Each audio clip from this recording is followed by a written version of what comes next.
Guten Abend, liebe Zuschauer. In Sat.1 Blick kurze Nachrichten. In Schleswig-Holstein wollen CDU und FDP am Montag mit Koalitionsgesprächen beginnen. Das sagten die Verhandlungsführer Barschel und Zumpfort von der FDP. Die FDP besteht aber darauf, dass die Vorwürfe gegen Barschel vor Beginn dieser Gespräche geklärt werden. Die SPD hat inzwischen den Rücktritt Barschels gefordert.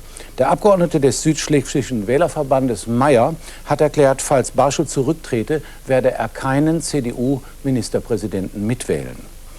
Fast 1 Million Menschen begrüßte Papst Johannes Paul II.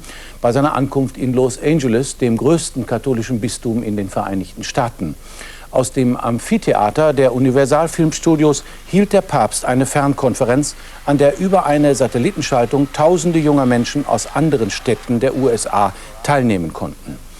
Ein 25-jähriger Kontergan-geschädigter Mann ohne Arme spielte mit den Füßen ein religiöses Lied für den Papst. Der bedankte sich mit einem Kuss auf die Wange. In den nächsten 2 Jahren wird es keine Genehmigung für den schnellen Brüter in Kalkar geben. Das erklärte heute der Wirtschaftsminister Nordrhein-Westfalens Jochimsen. Die Landesregierung macht ihre Entscheidung über den Reaktor von dem Ergebnis eines Betriebsgutachtens abhängig. Mit dem Gutachten sei aber erst in 1,5 Jahren zu rechnen.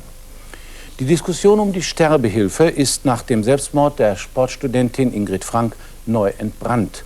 Die fast völlig gelähmte Frau nahm sich vor einer Woche mit Zyankali das Leben. Ein Mitglied der Gesellschaft für humanes Sterben hatte das Gift besorgt. Professor Julius Hacketal hat den Fall inzwischen kritisiert. Zyankali bedeute einen qualvollen Tod. Hacketal ist Studiogast in einer Sondersendung von Sat.1 zum Thema Sterbehilfe, heute Abend nach unseren späten Nachrichten, kurz nach 23 Uhr. Dabei zu sehen ein Videofilm, in dem Ingrid Frank ihren Selbstmord begründet. Und nun die Temperaturen für morgen in Deutschland. Und das sieht nicht schlecht aus. Hamburg erwartet 17 Grad, Berlin etwas mehr 18, die Bundeshauptstadt Bonn 24 Grad, Frankfurt ebenfalls warm mit 25 Grad, in Nürnberg noch 2 Grad wärmer 27 und schließlich München mit 28 Grad sommerliche Temperaturen. Das war's. Jetzt kommt Starsky & Hutch. Die müssen noch einen Fall lösen. Vielleicht helfen Sie dabei durch intensives Zuschauen. Vielleicht sehen wir uns dann so gegen 10 nach 8 wieder. Bis dahin, einen schönen Abend.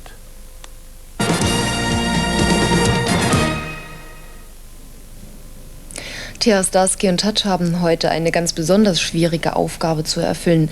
Ihr Einsatz führt sie in die schwarzen Slums, wo skrupellose Ausbeuter Kinder zu Verbrechern machen, wohl wissend, dass selbst dann, wenn sie morden, aber noch nicht 17 Jahre alt sind, sie stets auf Bewährung freikommt. Starsky und Hutch machen die Bekanntschaft zweier jugendlicher Verbrecher.